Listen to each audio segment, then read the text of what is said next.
The Lotus Sutra Ch.14 Ease in Practice.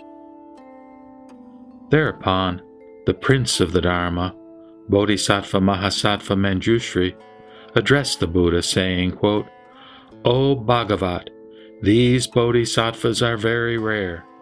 In respectful obedience to the Buddha, they have made this great vow, quote, in the troubled world to come, we will preserve, recite, and teach this Lotus Sutra. O Bhagavat, how can these Bodhisattva Mahasattvas teach this sutra in the troubled world to come?"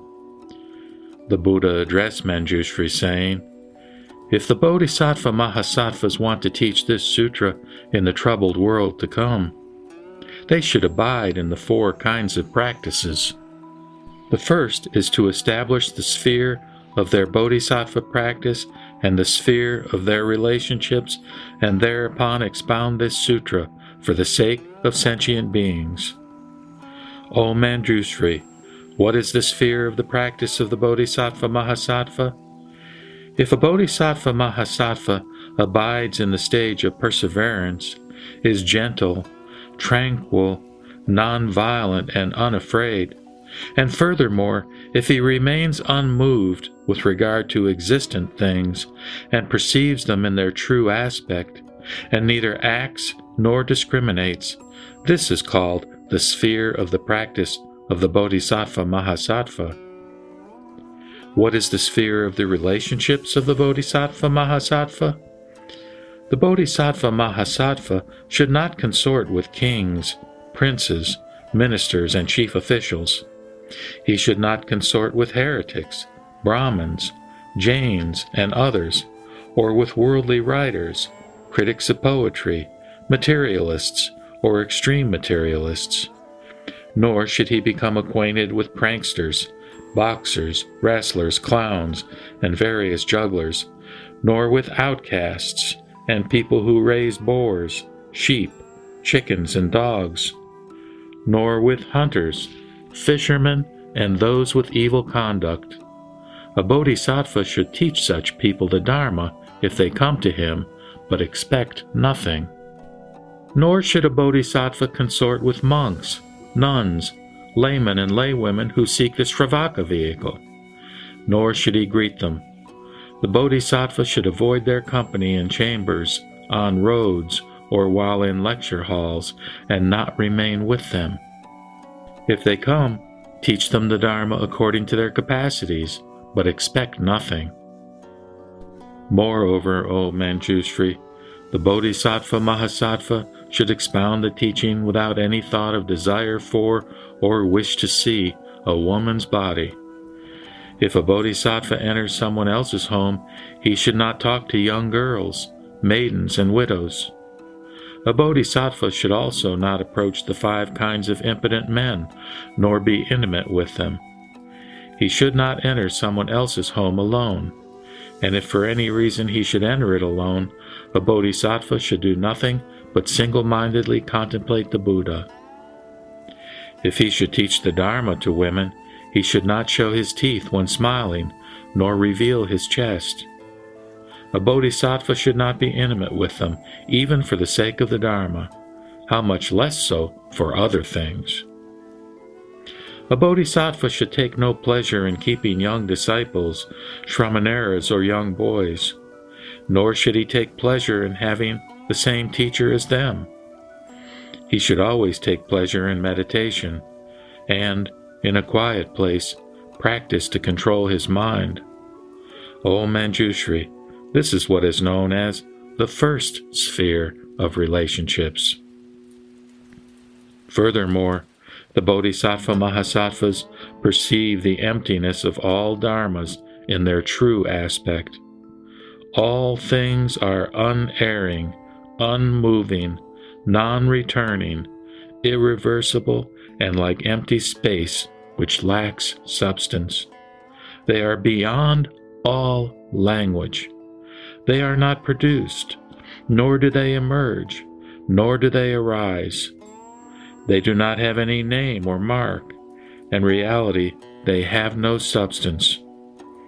They are immeasurable, limitless, without obstacles or obstructions.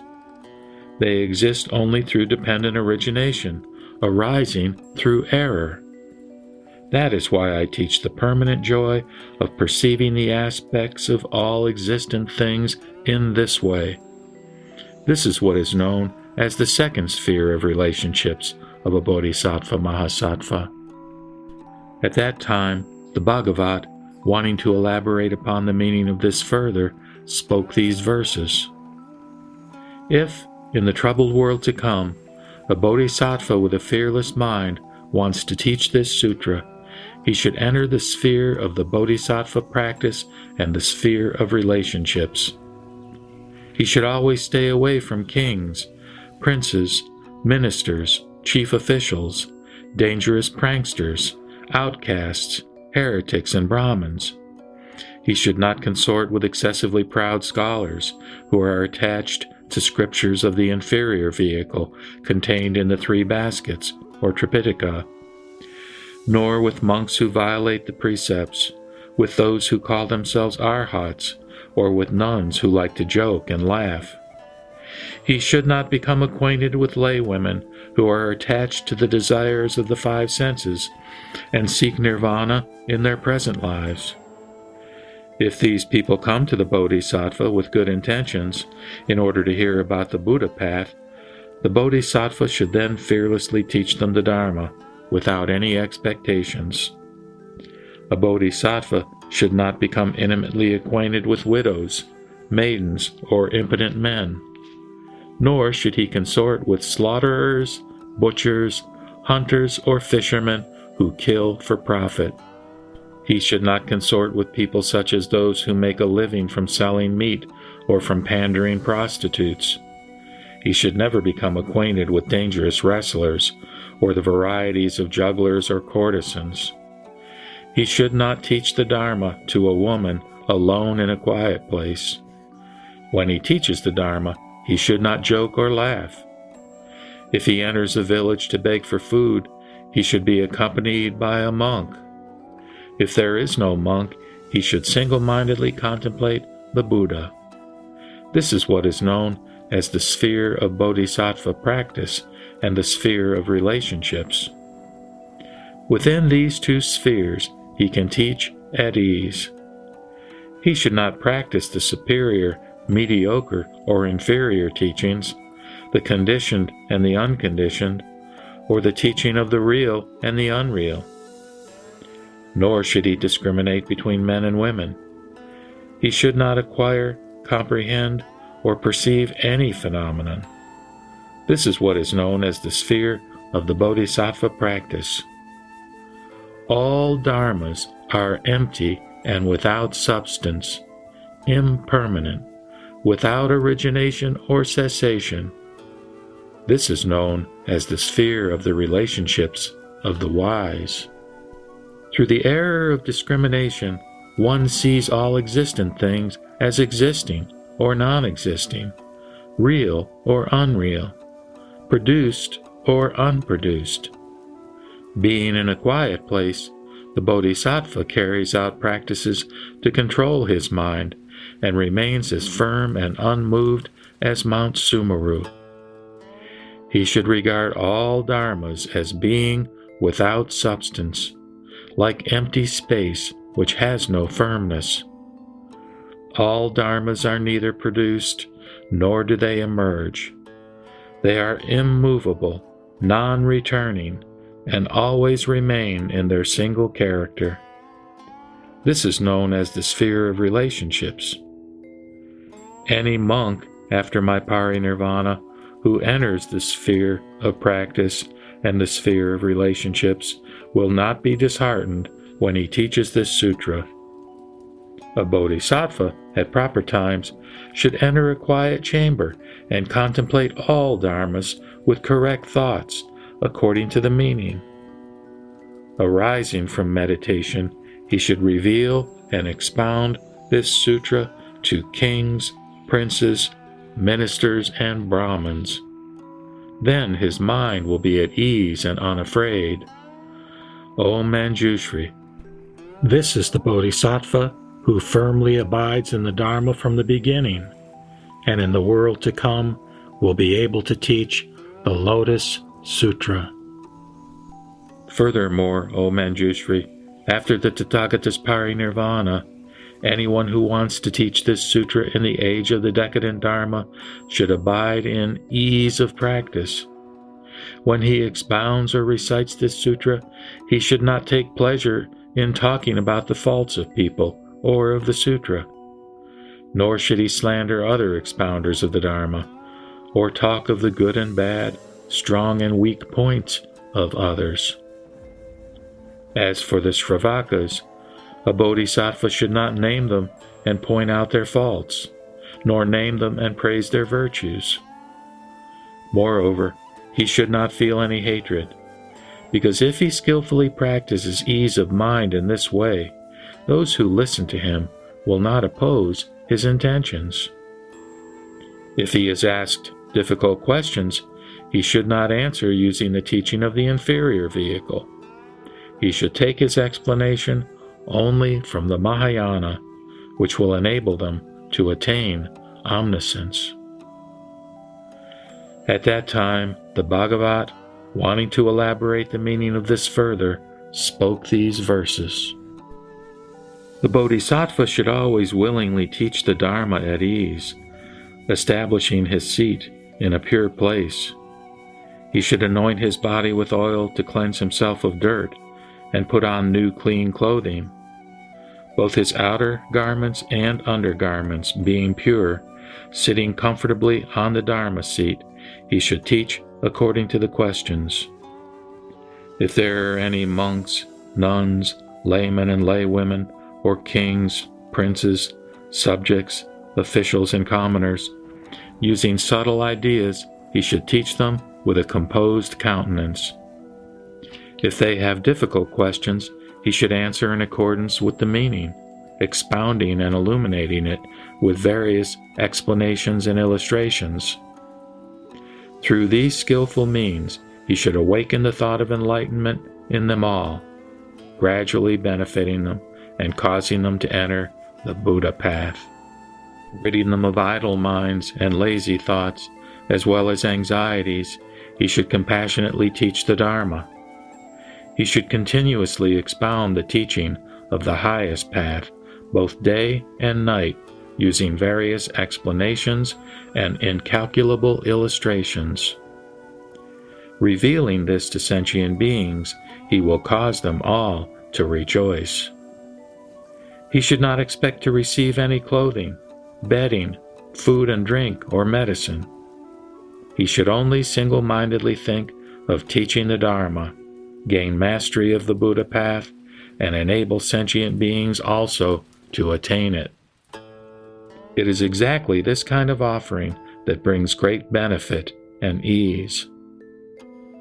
After my parinirvana, if there is any monk who is able to explain the Lotus Sutra, his mind will be free from the obstructions of jealousy, anger, and anxiety.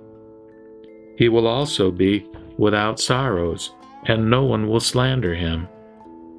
He will not be afraid of being attacked with swords and sticks, and he will not be expelled from the Sangha because he abides in perseverance. The wise skillfully compose their minds in this way and can abide in ease, as I have described above. One would not be able to fully describe the qualities of such a person through calculations and illustrations, though they lasted for thousands of myriads of kotis of kalpas. Furthermore, O Manjushri, in the future, when the Dharma becomes extinct, any Bodhisattva Mahasattva who preserves and recites this sutra will not feel jealous or be deceitful, nor will he insult those who study the Buddha path by pointing out their good qualities or their deficiencies. If there are any monks, nuns, laymen, and laywomen who are seeking the Sravaka vehicle, the Pratyeka vehicle, or the Bodhisattva path, a Bodhisattva will not worry them, causing them to have doubts by saying, quote, "You are very far away from the path and will never be able to attain omniscience. Why is this? Because you are negligent and idle in the path. Moreover, a bodhisattva also should not devise hollow sophistries concerning the teachings and argue about them. In him, the thought of great compassion for all sentient beings should awaken, together with the thought that all Tathagatas are compassionate fathers and that all bodhisattvas are great teachers. He should always deeply respect and pay homage to all of the great bodhisattvas in the 10 directions. He should teach the Dharma equally to all sentient beings in accordance with the Dharma, explaining neither too much nor too little. Nor should he teach too much even to those who are deeply enthusiastic about hearing the Dharma. O Manjushri, in the future world, when the Dharma is to be extinguished, this Bodhisattva Mahasattva, having perfected the 3rd sphere of ease in practice, will not be perplexed when he teaches this Dharma. He will become acquainted with good fellow students who will recite this sutra together. He will also acquire a great following who come to hear his teaching, preserve it after hearing it, recite it after preserving it, teach it after reciting it, copy it after teaching it, and enable others to copy, respect, honor, praise, and pay homage to the Lotus Sutra. Thereupon, the Bhagavat, wanting to elaborate on the meaning of this further, spoke these verses, quote, "If anyone wants to teach this sutra, he should get rid of jealousy, anger, pride, flattery, deceitfulness, and falsity. He should always practice honest conduct. He should not slander others or make up fallacies about the Dharma. Nor should he cause others to be doubtful by saying, quote, 'You will not become a Buddha,' close quote. This heir of the Buddha who teaches the Dharma should always be gentle, patient, and compassionate to all. He should never have lazy thoughts. He should respect the great bodhisattvas in the 10 directions who practice the path out of their compassion for sentient beings and think that they are his great teachers. He should think that all the Buddha Bhagavats are the most excellent fathers. Destroying arrogance, he should teach the Dharma without obstructions. The 3rd sphere of the teaching of ease and practice is like this. The wise should preserve it. Those who practice wholeheartedly and at ease will be honored by innumerable sentient beings. Furthermore, O Manjushri, in the future world, when the Dharma is to be extinguished, any Bodhisattva Mahasattva who preserves this Lotus Sutra will awaken the thought of great kindness toward lay Buddhists and renunciants, and also awaken the thought of great compassion toward non-Bodhisattvas. He should think, quote, "People like these have really missed the Tathagata's teaching of the Dharma according to their capacities through skillful means. They do not hear, know, or realize it. They do not ask, believe, or understand. Those people do not even ask questions about this sutra, believe it, or understand it. When I attain highest complete enlightenment, wherever I am, I will lead them and enable them to abide in this teaching through my transcendent powers and power of wisdom."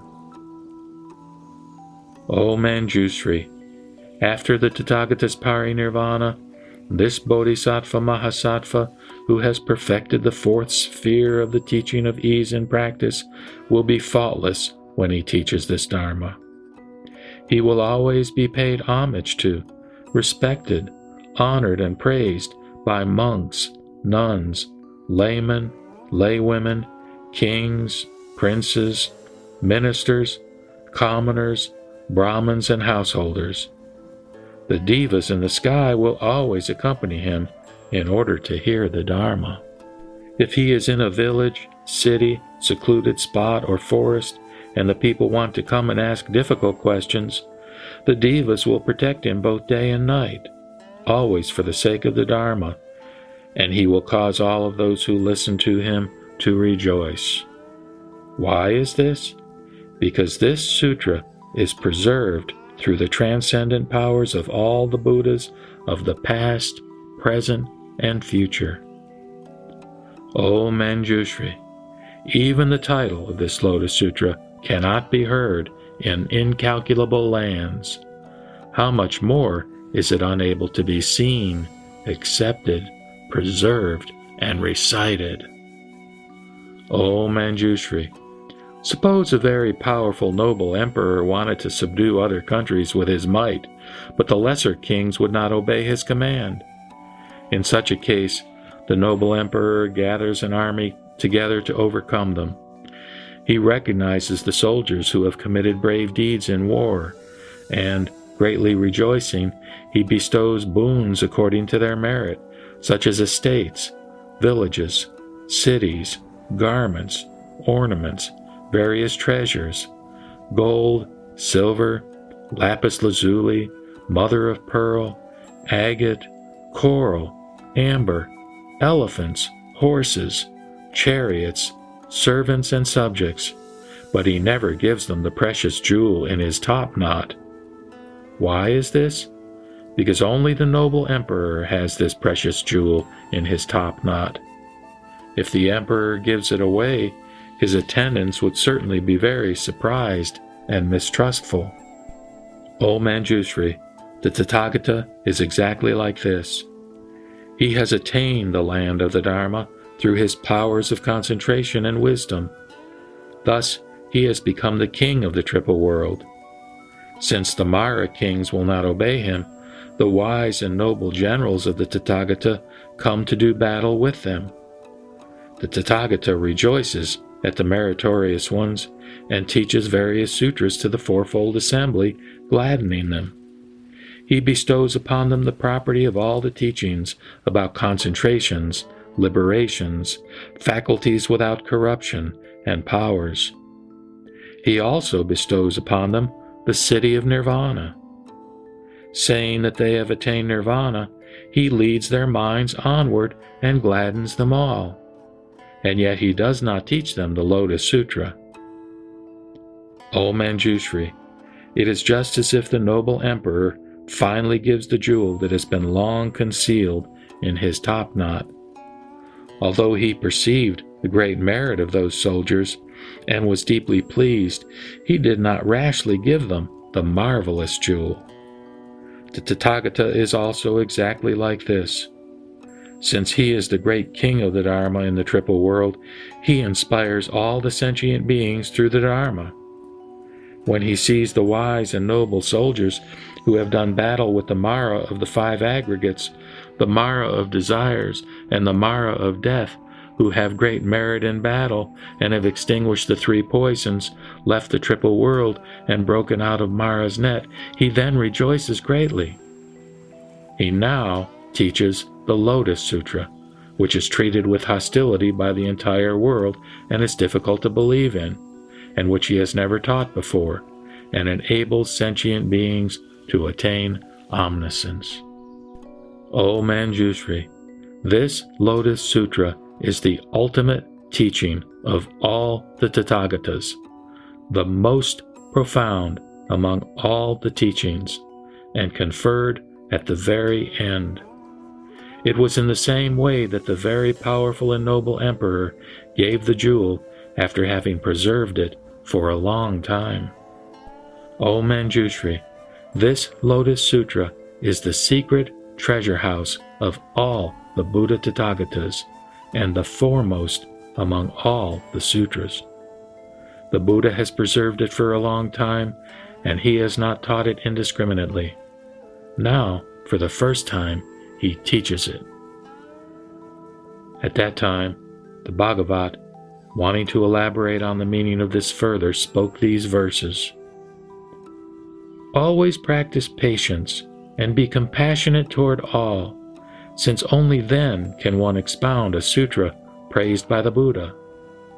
In the future, those who preserve this sutra should be compassionate and kind toward lay Buddhists, renunciants, and non-bodhisattvas, saying, quote, "Those who have not heard this sutra, or who do not believe in it, have consequently lost a great opportunity.